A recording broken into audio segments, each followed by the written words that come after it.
Alors, dans cette vidéo, nous allons voir un sujet possible pour le grand oral du bac, qui est l'hôtel de Hilbert, et qui concerne le paradoxe des ensembles infinis. C'est un paradoxe qui est extrêmement connu, et on va voir qu'il n'y a pas un infini, mais justement des infinis. C'est pour ça que j'ai mis un S à infini. Alors, l'hôtel de Hilbert, c'est quoi? C'est un hôtel imaginaire, avec une infinité de chambres et une infinité de clients. Donc là, j'ai fait un espèce de petit hôtel, avec ici les chambres qui sont numérotées 1, 2, 3, 4, 5, 6, etc. jusqu'à plus l'infini. Et au début, chaque client occupe une chambre de l'hôtel. Donc le premier client occupe la chambre numéro 1, le deuxième la chambre numéro 2, le troisième la chambre numéro 3, etc. etc. Comme il y a une infinité de chambres, eh bien l'infinité de clients occupe chacune des chambres. Mais il y a quelque chose qui va se passer, c'est qu'il y a un nouveau client qui va arriver. Ce nouveau client, on va l'appeler le client 0, puisque tous les autres chiffres sont pris, 1, 2, 3, 4, 5, 6, etc. Donc le client 0, il arrive. Mais comment on fait pour le classer, pour le placer dans l'hôtel, alors que justement chaque client occupe une chambre?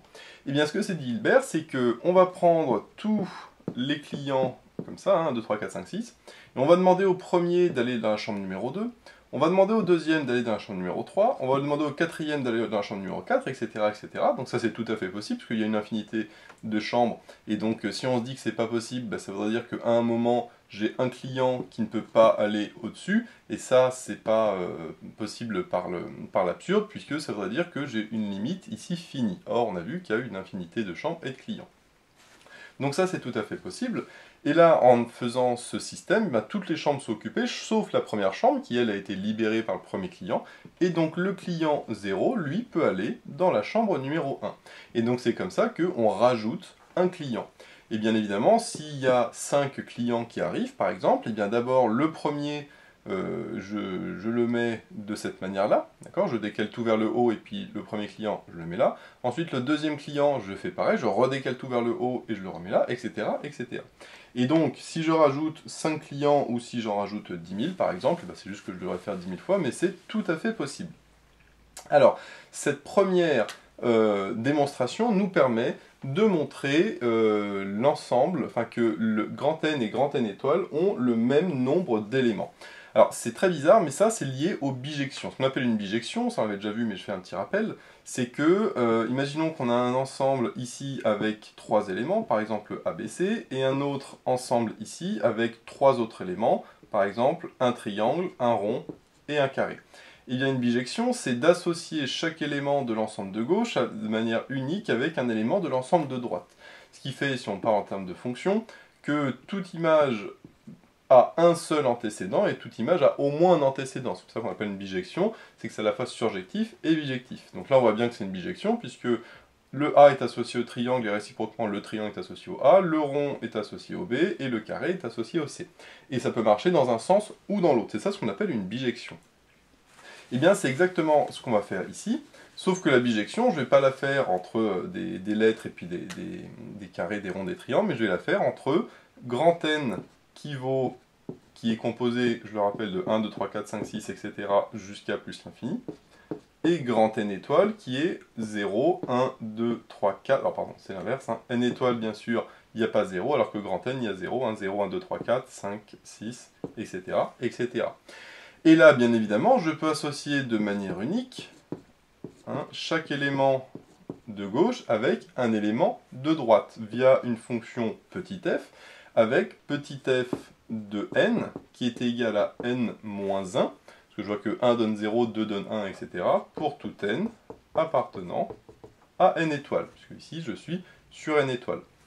Donc là j'ai bien une bijection, puisque tout antécédent a une unique image, bien sûr, et toute image a un unique antécédent, parce que la fonction réciproque de ça, c'est f-1 de n, qui est égal à n plus 1, puisque pour passer de 0 à 1, je fais plus 1, de 1 à 2, je fais plus 1, de 2 à 3, je fais plus 1, etc., etc. Donc là, on a bien une bijection, sauf que ce que l'on sait, c'est que pour avoir une bijection, nécessairement, il doit y avoir le même nombre d'éléments à gauche et à droite. Tout à l'heure, pourquoi j'avais une bijection entre ABC et puis rond, triangle, carré? Parce que j'avais 3 éléments à gauche et puis 3 éléments à droite. Donc là, je peux bien faire une bijection comme ça. Mais imaginons que là, j'ai un élément en plus, par exemple à droite. Il y a le souci, c'est que pour le relier, je suis obligé de le relier, sinon c'est pas une bijection, sauf que si je le relie, je suis obligé de le relier avec un élément qui est qui est déjà relié à un élément de droite. Et ça, c'est pas possible, puisque là, cette fois-ci, j'ai un élément qui est relié à deux éléments de droite. Et donc, ce n'est plus une bijection. Donc, pour avoir une bijection, nécessairement, le cardinal de l'ensemble de gauche, c'est-à-dire le cardinal de l'ensemble de droite. Le cardinal, c'est le nombre d'éléments. Et donc, ça veut dire, ici, d'après ce que je viens de faire, que n étoile et grand N ont le même nombre d'éléments. Le même nombre d'éléments.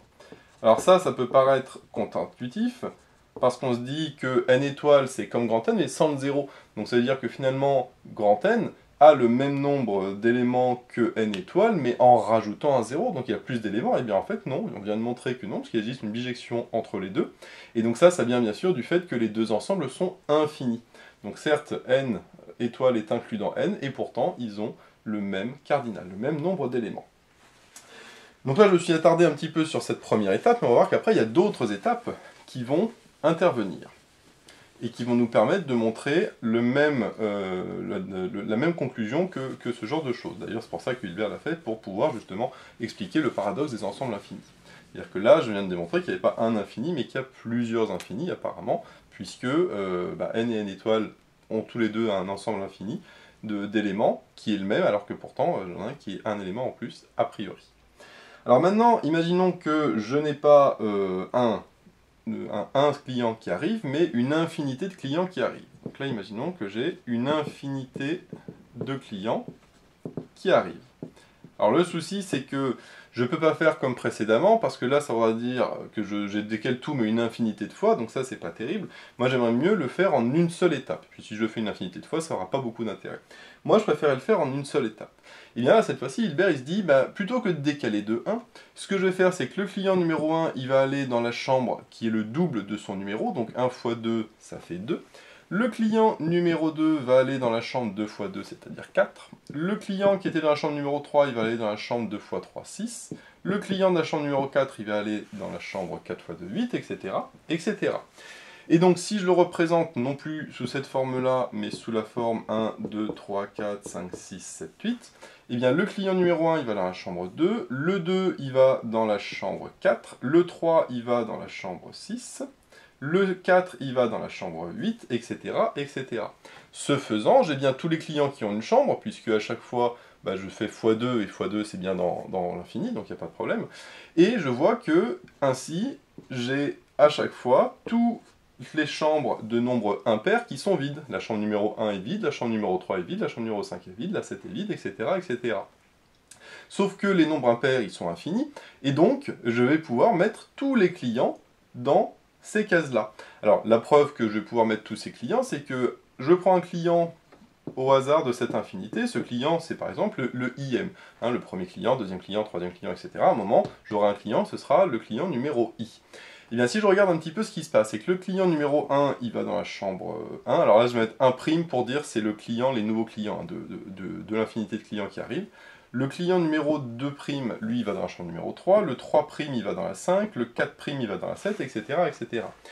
Et si on remarque que le client numéro I, il va dans la chambre 2i moins 1. Puisque si on prend 2i moins 1, donc 2 fois 1 moins 1, ça fait 1. 2 fois 2, 4 moins 1, ça fait 3. 2 fois 3, 6 moins 1, ça fait 5. 2 fois 4, 8 moins 1, ça fait 7, etc., etc.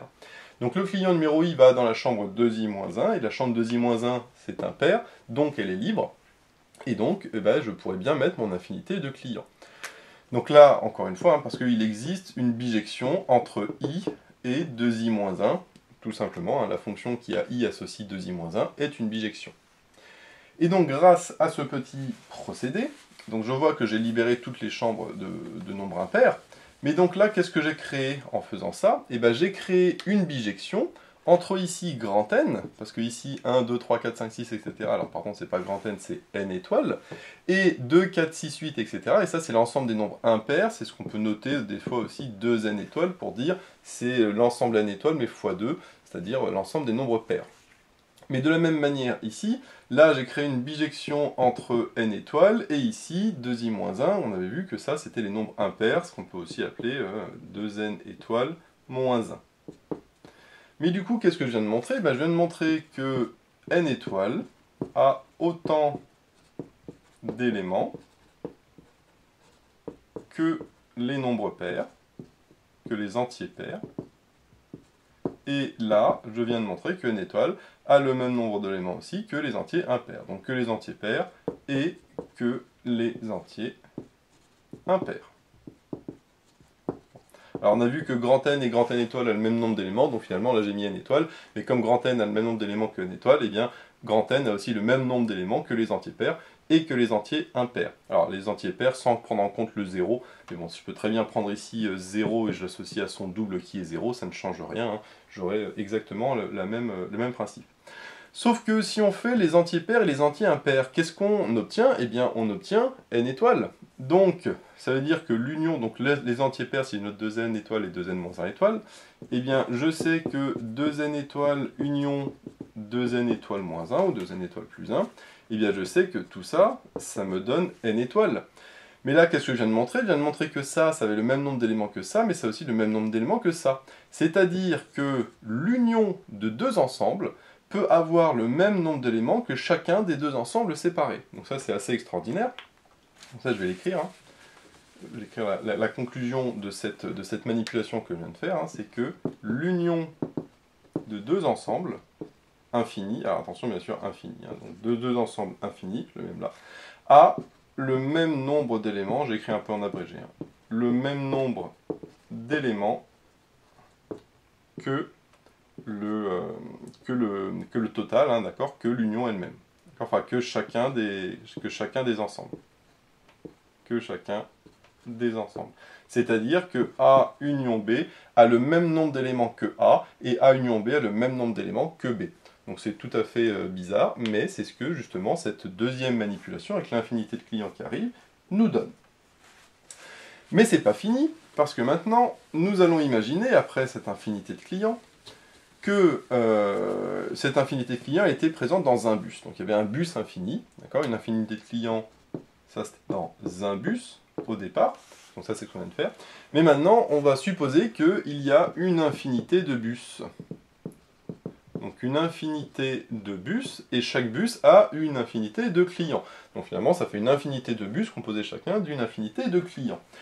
Alors là, pareil, on va faire une petite bidouille. Alors on a deux méthodes différentes. Je vais montrer la première qui est moins intéressante, et la deuxième qui est beaucoup plus intéressante parce qu'elle permet de montrer, encore une fois, le même genre de propriété que ce qu'on a vu juste avant sur les ensembles infinis. Là, le principe, ça va être non pas de libérer les chambres de nombres impairs comme on vient de le faire, mais de libérer les chambres paires.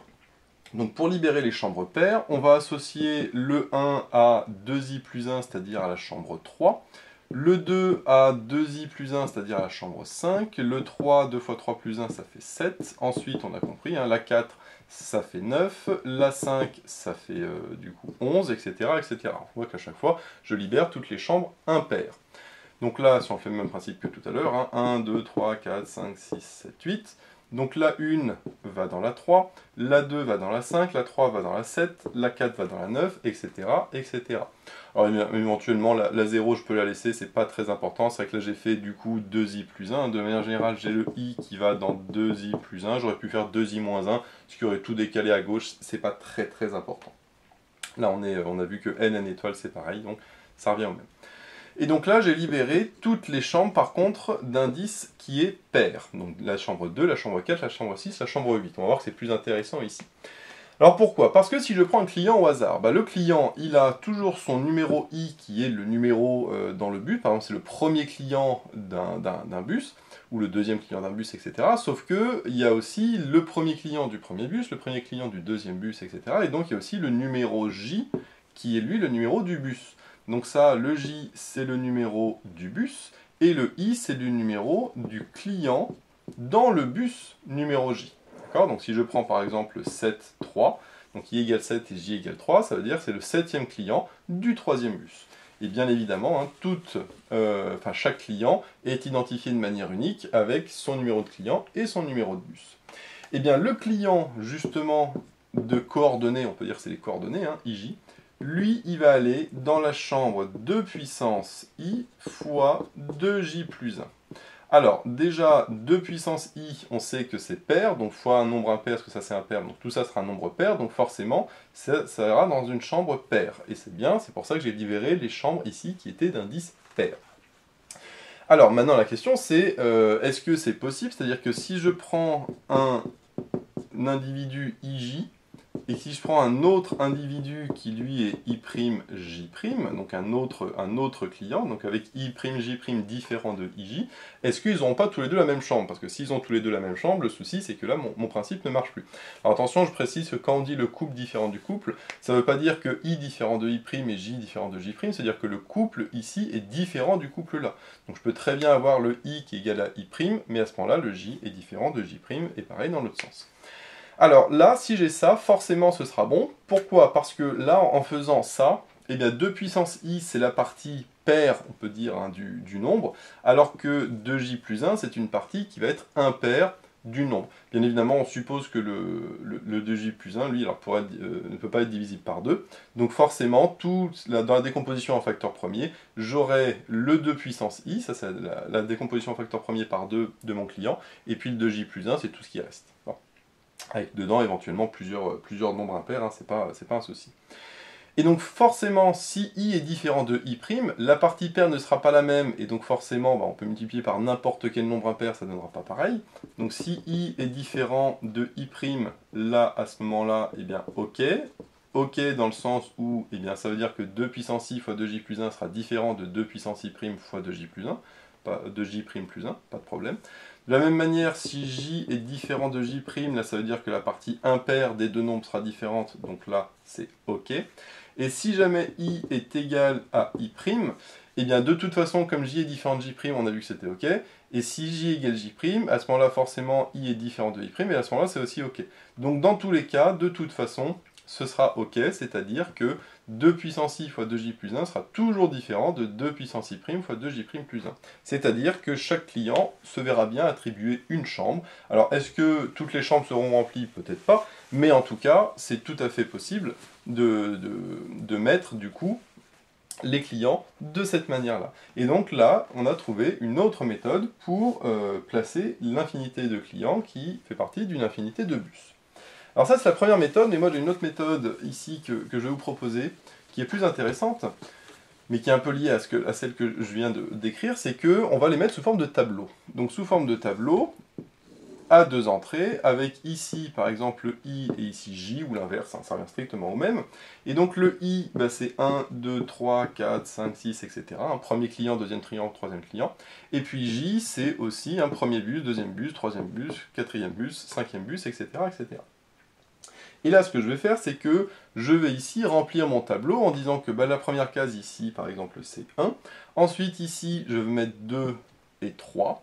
Ensuite, ici, 4, 5 et 6. Je remplis en diagonale dans ce sens-là. Ensuite, 5, 6, 7 et 8. Ensuite, 9, 10, 11, 12, 13, 14, 15, etc. etc.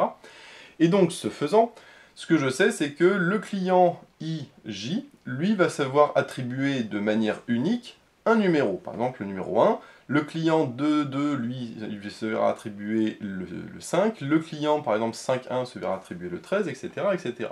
C'est-à-dire que finalement, à tout couple IJ, j'associe un unique élément qui est K.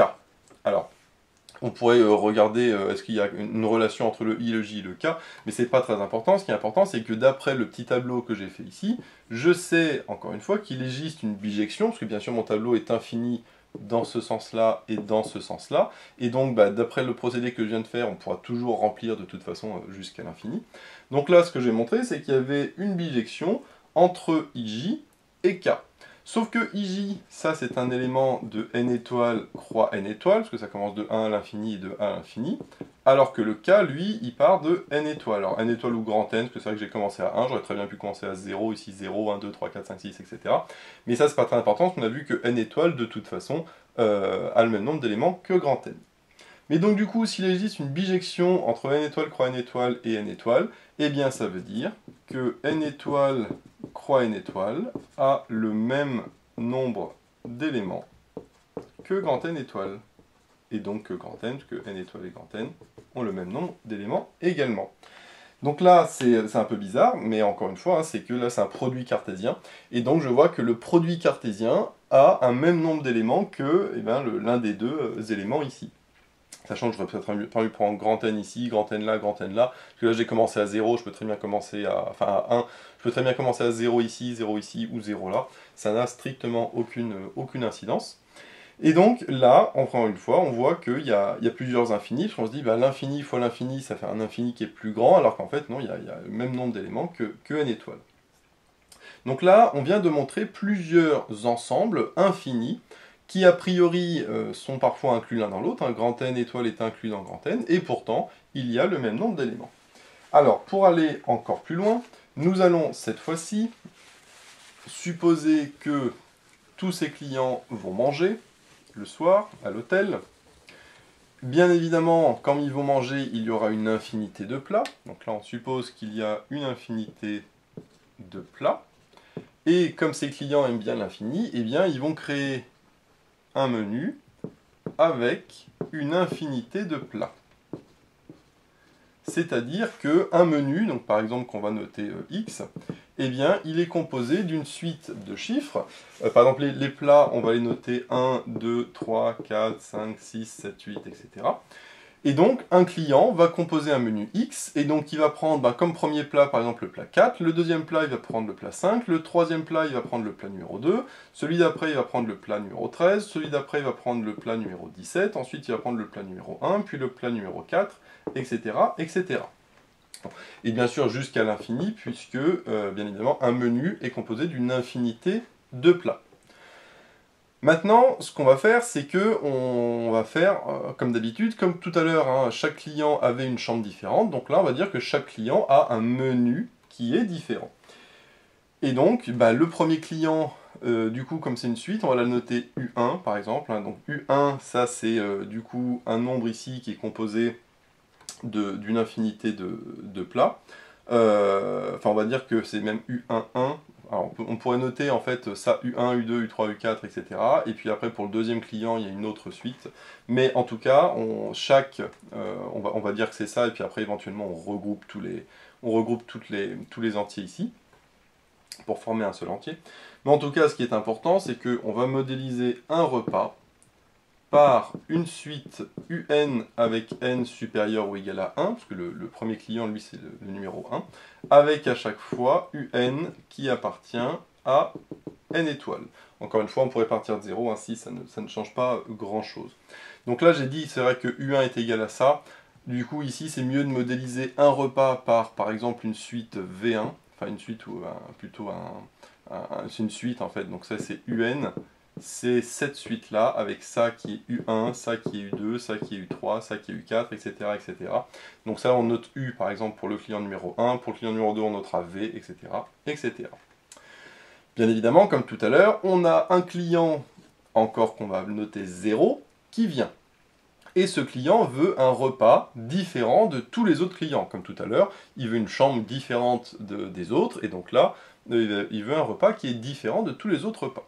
Et donc avant de faire ça, on va noter grand E, qui est l'ensemble des repas.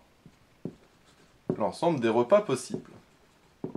C'est-à-dire l'ensemble des suites UN. Bien sûr, c'est un ensemble infini, puisque ici, il y avait une infinité de plats, et donc une infinité de clients, et donc comme chaque client a un repas différent, il y a une infinité de repas possibles. Bon. Et ce client, 0, il veut un repas qui est différent de tous les autres. Alors, pour avoir un repas qui est différent de tous les autres, eh bien, ce qu'on va faire, ça va être le procédé un peu de la diagonale de Cantor. Donc ça, j'ai fait une vidéo spécifique là-dessus, je vous mettrai le lien dans la description. C'est que, forcément, il me faut déjà un repas qui est différent du client numéro 1. Pour avoir un repas différent du client numéro 1, eh bien, il va dire que le premier plat doit être différent du plat du client numéro 1. Parce que si le premier plat est différent du premier plat du client numéro 1, forcément son menu sera différent de celui-là. Donc c'est bon. Qu'est-ce qu'il va prendre comme deuxième plat? Il va prendre comme deuxième plat un plat différent du deuxième plat du client numéro 2. Parce que comme ça, si le deuxième plat est différent du deuxième plat du client numéro 2, eh bien, il n'aura pas le même menu que lui. Maintenant, vous avez compris le principe. Hein. Qu'est-ce qu'il prend comme troisième plat? Il prend un troisième plat qui est différent du troisième plat du client numéro 3. Et donc ainsi, en faisant ça jusqu'à l'infini, parce que de toute façon il y a une infinité de plats à choisir, et donc de manière générale, le kème plat il sera différent du kème plat du client numéro K, et bien ainsi on va créer un nouveau menu qui sera différent de chacun des menus qui existent enfin, des différents clients. Donc si je prends l'exemple de manière un petit peu plus précise, imaginons que là, le client numéro 1, il a pris 2, 3, 4, 7, 8, 2, 1, ça c'est le début du menu. Hein. Le client numéro 2, il a pris 5, 8, 9, 1, 3, 7, 8. L'autre, il a pris 3, 12, 10, 1, 8, 7, 2, etc., etc. Et donc là, le client numéro 0, lui, qu'est-ce qu'il va prendre? Il va prendre un plat, le premier plat va être différent du plat numéro 1 du premier client, donc il ne va pas prendre le plat 2, donc par exemple il va prendre le plat numéro 1.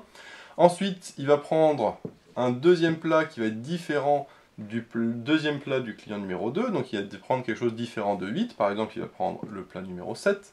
Ensuite, un troisième plat différent du troisième plat du client numéro 3, donc il ne va pas prendre 10, il va prendre par exemple le plat numéro 9, etc. etc.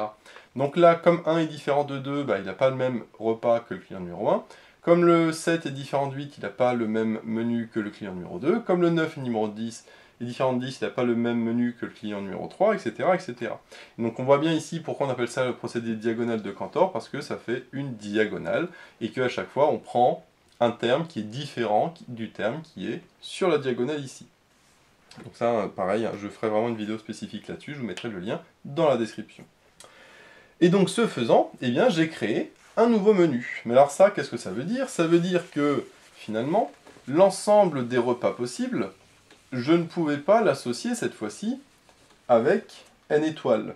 Parce que si ça avait été possible, eh ben, j'aurais pu dire que le premier repas, je l'associe par exemple au repas numéro 0, ou même numéro 1, hein, pas de problème, que le deuxième client, le deuxième repas possible, donc là ici c'est grand E, hein, le premier repas j'associe à 1, le deuxième repas je l'associe à 2, donc ici on est dans grand N, que le troisième repas je l'associe à 3, etc., etc.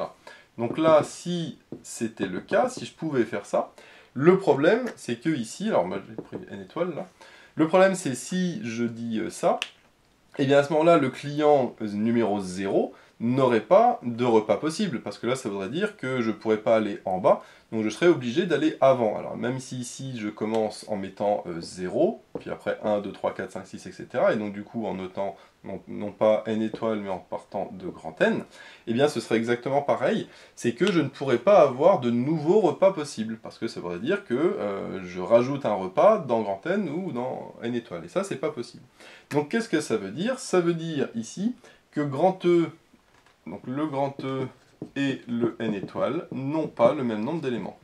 N'ont pas le même nombre d'éléments. Alors grand N ou grand N étoile, on a vu ça c'est pareil, parce que eux ont le même nombre d'éléments, mais grand E et grand N étoile n'ont pas le même nombre d'éléments.